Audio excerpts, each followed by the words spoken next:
Starting today, I'm living with my eldest son, his wife, and our grandchildren. We don't need strangers anymore. That's what we decided in a family meeting. From the tone of Matthew's voice, it didn't seem like he was joking. I don't know who you are, but old lady, get out of the house. We're going to work together as a family from now on, so please leave early. There's no room for you anyway. My eldest son, James, and his wife, Mary, said this while making shooing gestures as if mocking me. My anger went beyond my limits. Yet, I calmed down and laughed in front of the three of them. It's ridiculous to stand on the same stage with such people and get angry over provocations.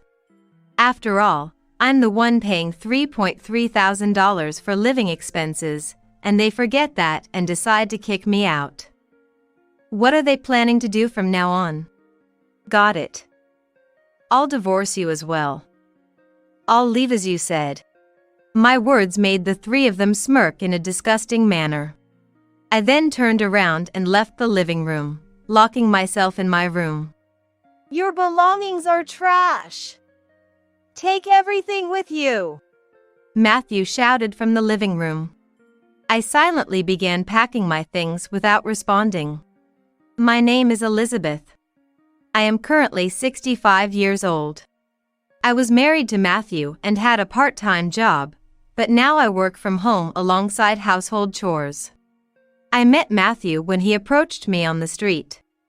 I was a college student at the time. He fell in love with me at first sight and approached me. Despite being a working adult, 7 years older than me, I had no experience with men and kept my distance from Matthew, full of caution. But Matthew didn't give up and kept talking to me whenever we met. It was often just greetings, but we would chat whenever there was time. Despite my reluctance, I listened, and eventually, he realized I wasn't interested and said to me, I didn't want to bother you. I'm sorry if I made you feel uncomfortable. That made me realize Matthew's sincerity, and I decided to face him. Gradually, I started to be attracted to Matthew as well. After I graduated from college, we got married and were blessed with a daughter, Lisa, and a son, James. Matthew, who loved children, was cooperative in raising our 2 kids, and we lived happily as a family. However, that happiness did not last long. When James entered middle school, I started working part-time again, and it was then I heard something unbelievable. It was a colleague of mine, Emily, who was a year older than me, who told me. We were close in age and we both had children. I felt a kinship and liked her straightforward, caring personality. One day, as we left work at the same time, she mentioned, by the way, I was once approached by a guy at this station. It was the same station where I met Matthew. I thought it was a curious coincidence and listened as Emily continued. A friend of mine was also approached by the same guy. It became a topic among us, and after observing for a while, it turns out he was hitting on various girls. Really? That's surprising. I was shocked too. And he always targeted younger girls, about 5 years younger than him. Emily laughed innocently, so I laughed along. Rumor has it he eventually caught a young girlfriend and got married. At that moment, I had a bad feeling. And I felt embarrassed about how I met Matthew here. He fell in love with me at first sight, and it was just a chance meeting. He is different from those frivolous men. That was what I thought, however, my hope was shattered. And he tells everyone he falls in love at first sight. Poor girls who get tricked into marrying him. Emily kept talking, but nothing reached me. From the moment I realized that man was Matthew, I couldn't think of anything else. I felt pathetic for being deceived by Matthew's words. Of course, I knew Emily meant no harm. She didn't know my husband was Matthew. Elizabeth, you look pale. Emily, noticing I had suddenly gone silent, voiced her concern. Yeah, I'm fine. Just thinking about what to make for dinner tonight. Every day's a struggle, isn't it? I wonder what I should make. I said something out of desperation, but thankfully, it changed the subject. After that, I couldn't stop thinking about it and kept making mistakes at my part-time job from the next day on. Then, after dinner when the kids were asleep, I spoke to Matthew. Today, a friend from work told me something a bit troubling. Troubling? What kind of story? Matthew listened intently to my story. Surely, such a kind husband being the worst kind of frivolous man must be some mistake. I hoped it would be a laughable story. So I started talking, hoping for some reassurance. You know the station where we met, right? There seems to be someone there who falls in love at first sight with younger women. And that person, it seems, got married to one of the women he picked up there. I laughed after saying this, but Matthew didn't laugh at all. Instead of feeling reassured, I felt increasingly crushed by anxiety. My lips quivering, I managed to say, "It's just a coincidence, right? You fell in love with me at first sight, didn't you?" My voice trembled more than I thought it would. Matthew burst out laughing. And my relief was short-lived. There is no such thing as love at first sight. You were just the one who fell for it. He laughed in front of me, trembling. All that person did was cause unnecessary trouble. You would have been happier not knowing. That's terrible. So, you tricked me into marrying you? Was your love for me a lie? I couldn't help raising my voice at Matthew, who kept laughing absurdly. But Matthew, ignoring my feelings, added another hurtful comment. It's your fault for being deceived. I wanted a naive young girl who would fall for it, which is why I chose you. That statement was clear evidence that Matthew was fully aware he had deceived me.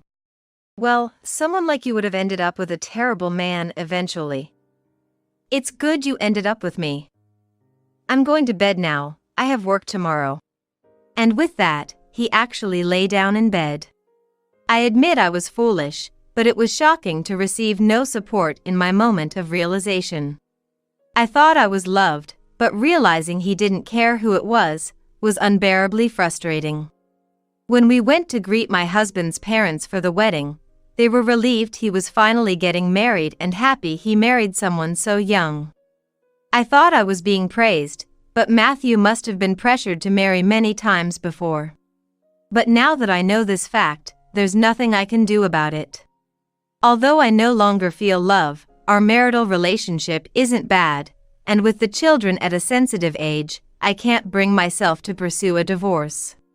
The sad and painful reality that I misunderstood love and got married was tough, but I told myself to endure it. Over time, I was able to come to terms with the past is just the past. Even if I no longer felt love for Matthew, there was affection for him as a family member. After learning the truth, our marriage wasn't as good, and Matthew began avoiding me on his days off, opting to gamble instead. Yet, I no longer thought about divorce, and after quitting my part-time job, I started working from home, leading a busy life. Our children grew up quickly, both graduating from college and finding jobs locally. Lisa later married a coworker and now has children. She lives far away, so we don't see each other often, but they're living happily as a family. The problem was James. After graduating from college, he found a job but resigned immediately. That company wasn't for me. The boss dumped all his work on me. The part-timers are useless, just blabbering all day.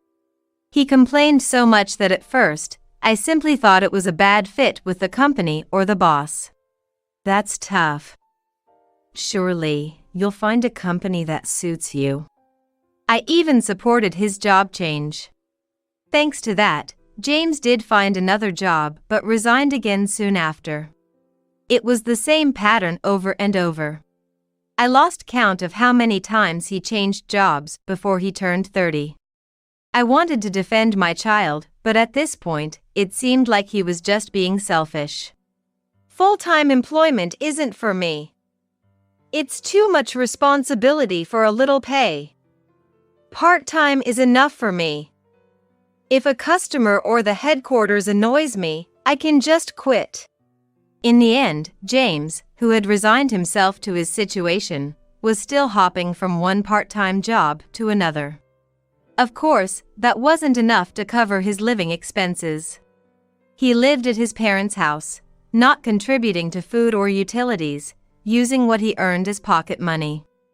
James, you're over 30.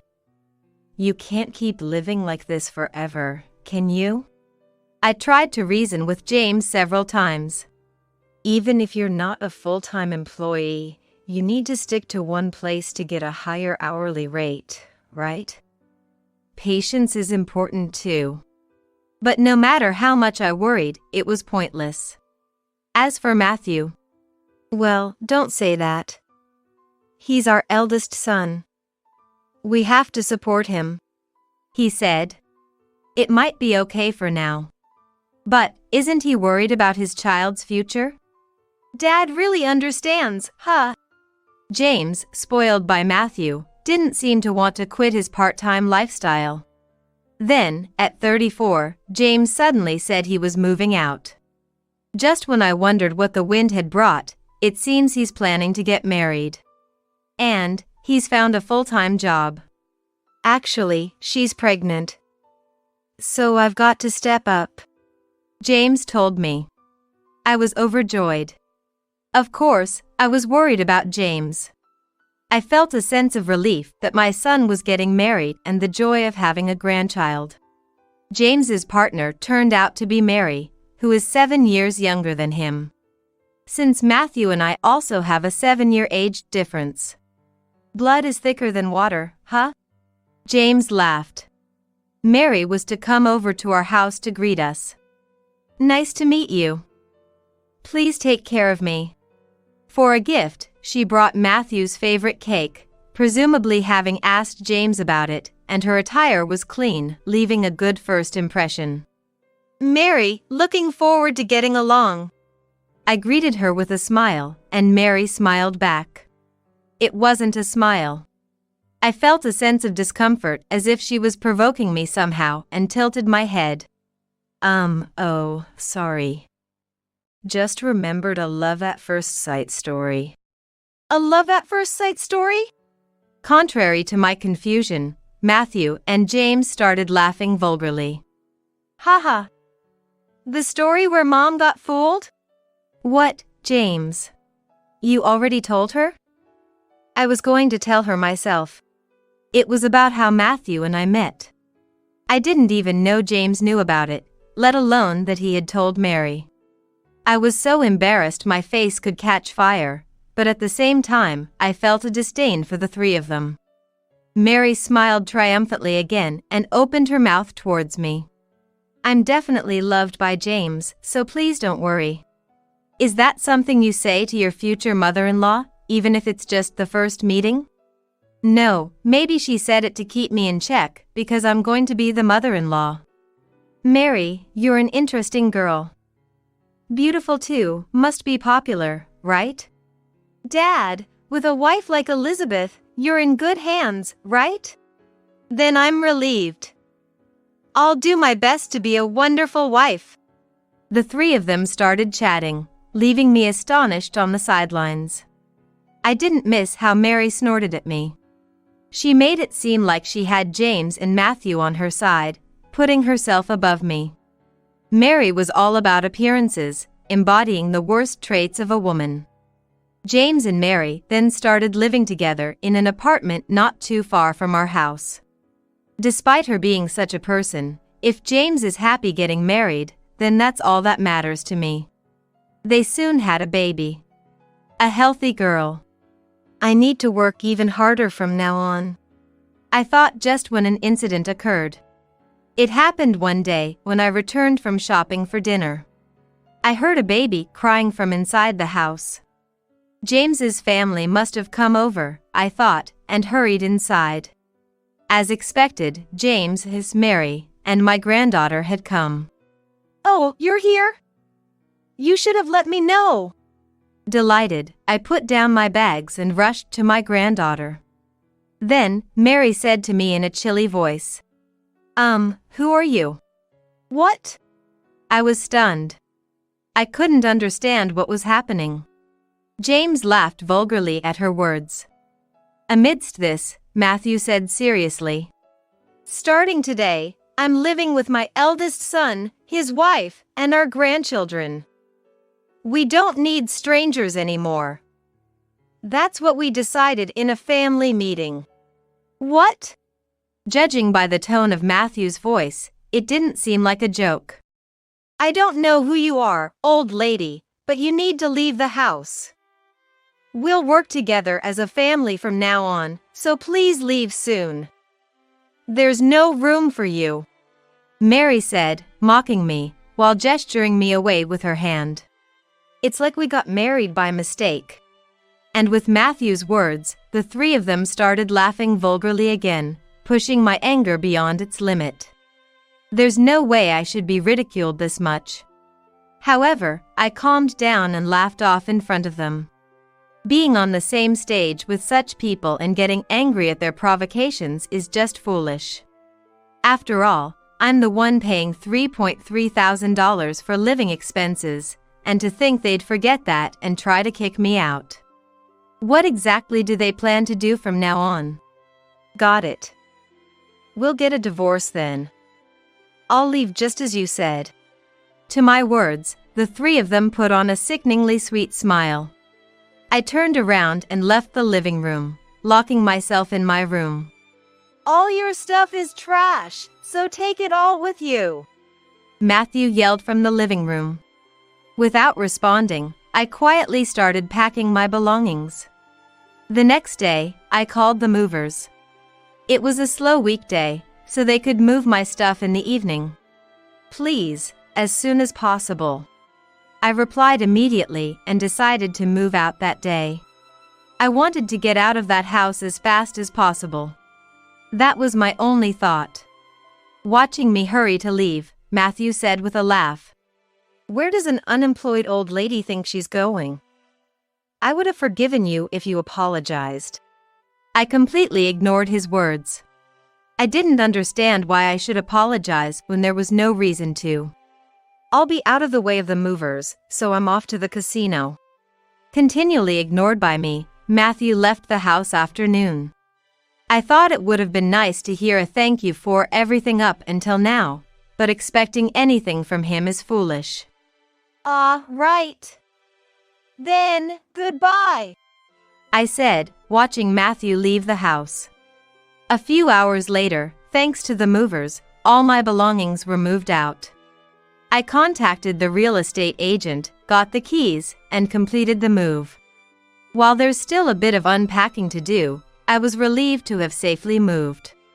All that's left is to fill out and submit the divorce papers, and I'll be officially free.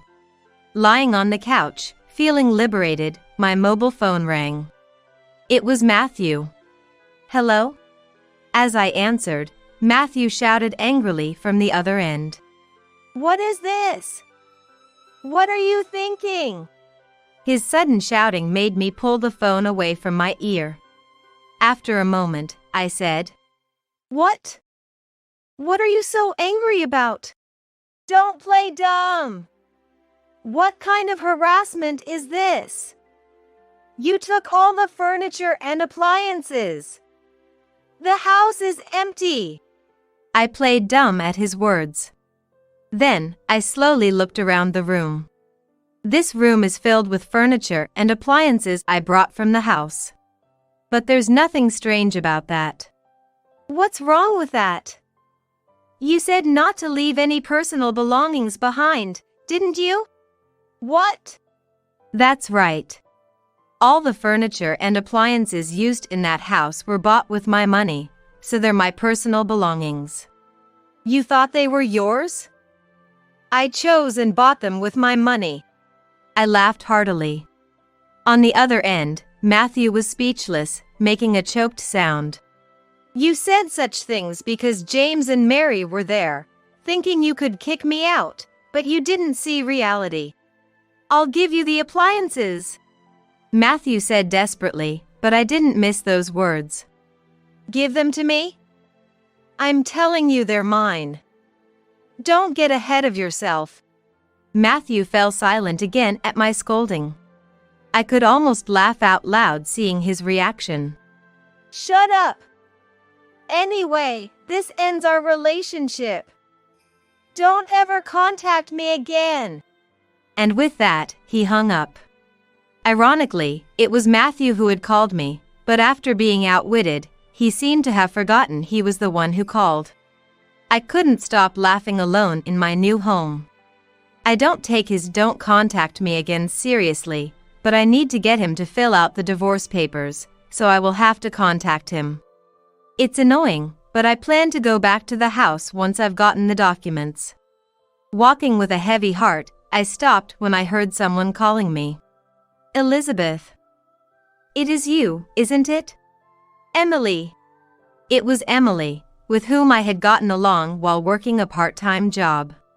Though I had her contact and we met a few times after I quit, we hadn't seen each other at all in recent years. But a reunion after so many years is a joyous occasion. We decided to catch up a bit, so we went into a nearby cafe. After reminiscing about old times, Emily asked, "Did you have something to do today?" I told her everything in response to her question. It turns out, I was the one who had fallen for the frivolous man Emily warned me about and got married, and then was kicked out of the house by my husband and his son and wife.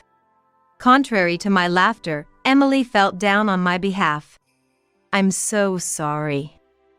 I shouldn't have said anything. She looked remorseful, but I was actually grateful.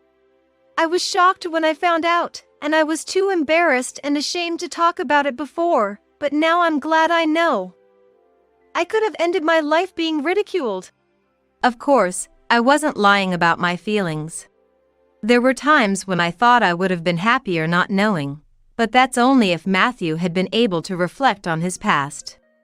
Considering Matthew's personality, not knowing would have just made me more of a fool. Being able to take action while I still can is thanks to learning about Matthew's true nature back then. By the way, did you have something to do as well? After my question, Emily started talking after a moment's thought. Actually, it's about my son. Your son? Didn't you have a daughter? After I quit the part-time job, I had another child. I came here today for a free legal consultation about him. From her story, it seems there's some trouble with someone. While thinking every family has its issues, we talked about various things before parting ways. When I got back home, my son's family was there. It seems they were moving stuff in. Hey! What's this about taking the furniture and appliances? Are you out of your mind? They really intend to live together. The two of them glared at me. Where the large refrigerator used to be, there was now a small one, probably used in their apartment. I couldn't help but laugh at its cuteness. What's so funny? Nothing. Mary seemed to have understood why I laughed and snapped at me, agitated. I skillfully dodged her attack and spoke to James. Where's Matthew? In the bedroom. Don't make a lot of noise, our daughter is sleeping. According to James, Matthew was apparently babysitting his granddaughter. He did take care of the kids quite well when they were little. That was when I still felt happiness. Thinking back on those times, I headed to the bedroom. I've brought the divorce papers. Leave them here after you write them. As soon as I entered the bedroom, I said that. Matthew glanced at me, clicked his tongue, and quietly stood up. He was in the middle of cutting the nails of the granddaughter he had put to bed. I was having my moment of peace, but the old lady had to ruin it. Muttering complaints under his breath, he snatched the divorce papers from me. Ignoring Matthew, I looked at my granddaughter's face. She may be the child of my pathetic son, but she's my blood-related granddaughter. My feelings of her being adorable are genuine. But, looking down at her with a smile, I was shocked by what I saw. A small, adorable face.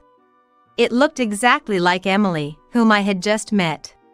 Then, I remembered what Emily had told me earlier. The trouble with her son's girlfriend involved her lying about getting an abortion to scam money and then disappearing. I thought every family has its troubles after Emily's story. But now, I wondered if Mary was the one who scammed Emily's son. That's what I thought. If my suspicions were correct, then this child might not be James's.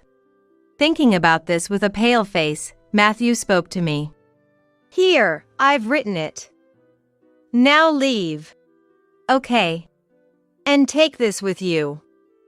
Well, you probably won't see this child again, so you might as well keep it.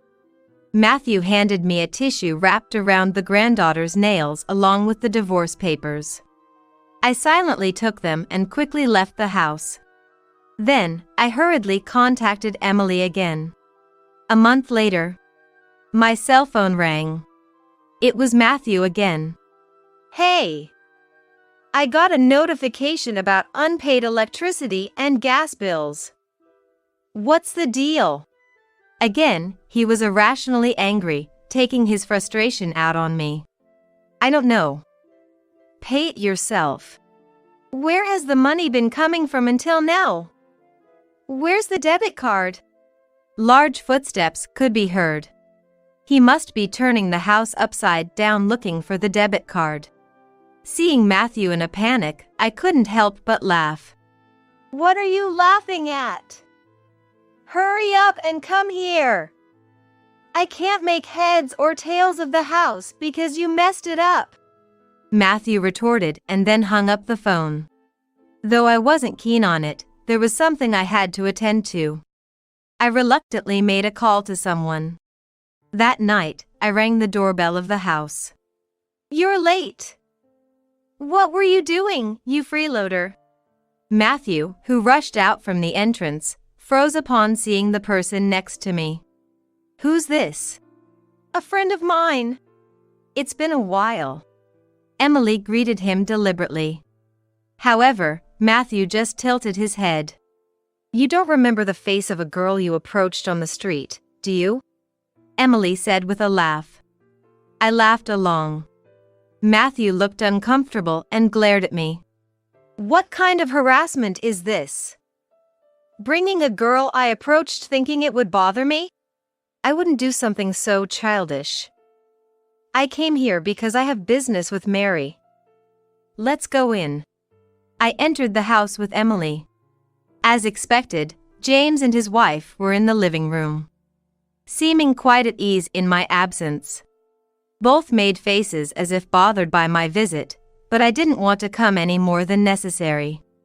So, you're Mary. Emily started speaking upon seeing Mary. Huh? Who? A friend of yours? Why are you bringing strangers to our house? Mary snapped back at Emily.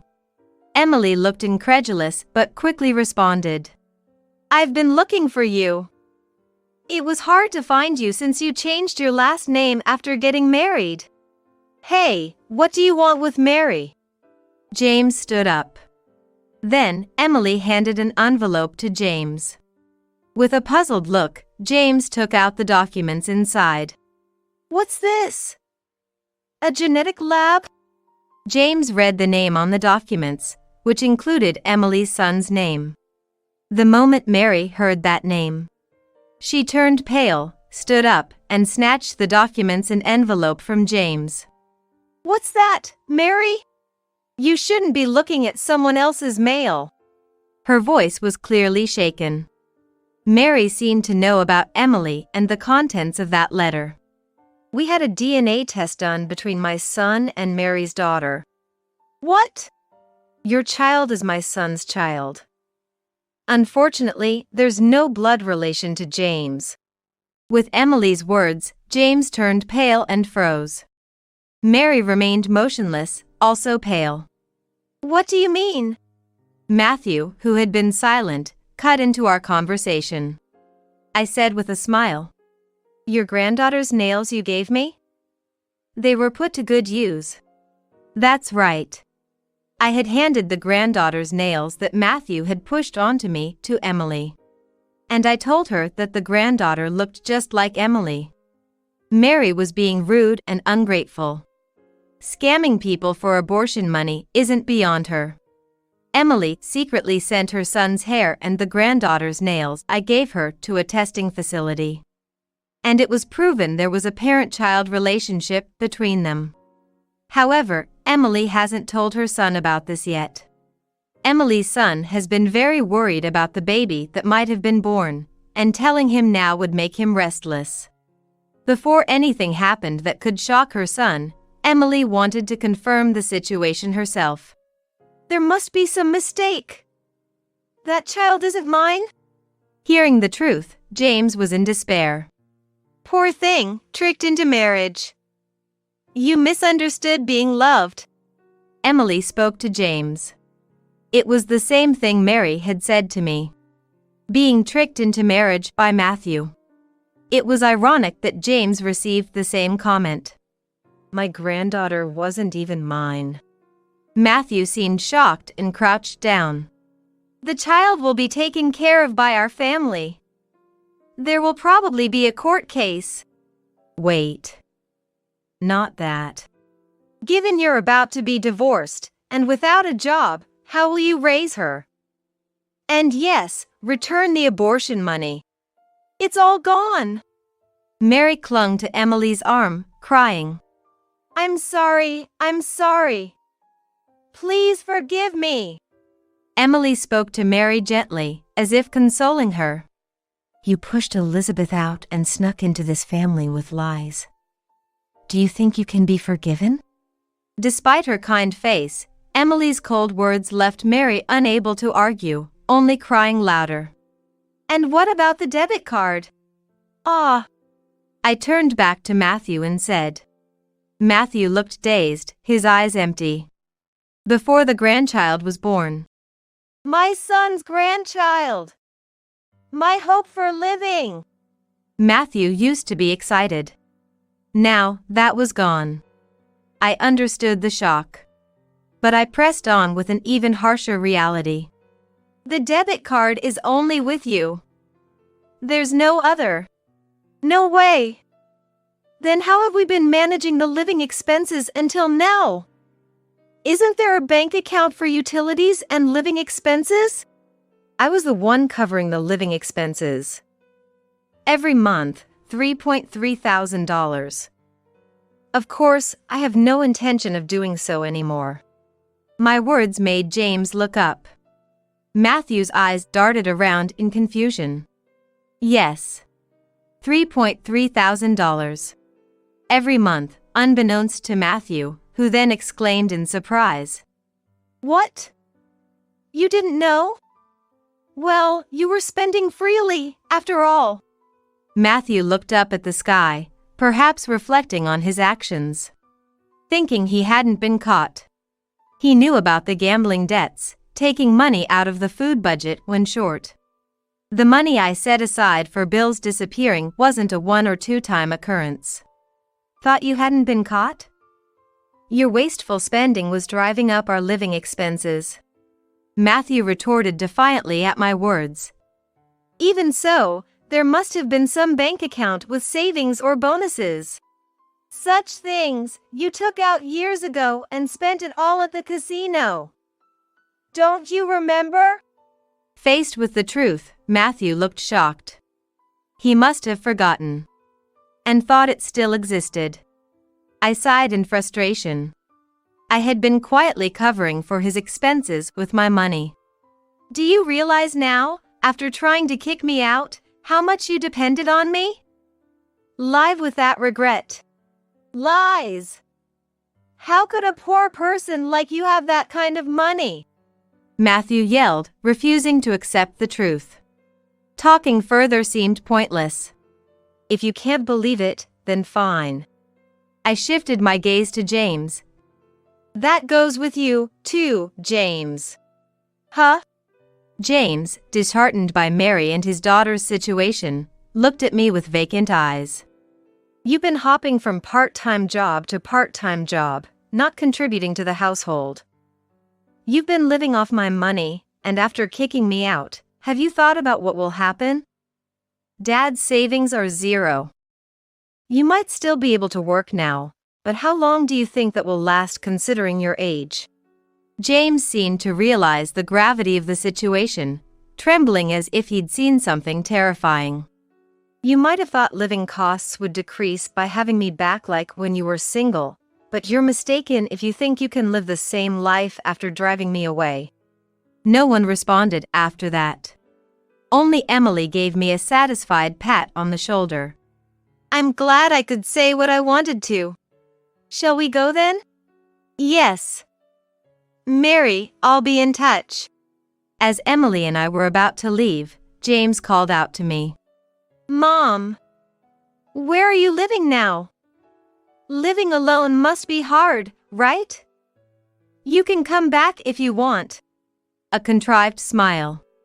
Calling Mom for the first time in decades. He was trying to appease me. I could see through his dirty intentions and replied with a slight smile. Not at all. I'm living in a high-rise condo now. It's more comfortable than here. A high-rise condo? Yes. Bought it for $1 million. Don't worry, if anything happens to me, it's arranged to go to Lisa, so I won't be a burden to James. James and Matthew exchanged glances at that amount. And Matthew stared at me, forgetting to blink. A $1 million high-rise condo? Where the hell did you get that kind of money? Could it be you're actually rich? Huh? Emily tilted her head in confusion at those words. Your family doesn't know you're a popular novelist? I never told them because I thought they'd just make fun of me.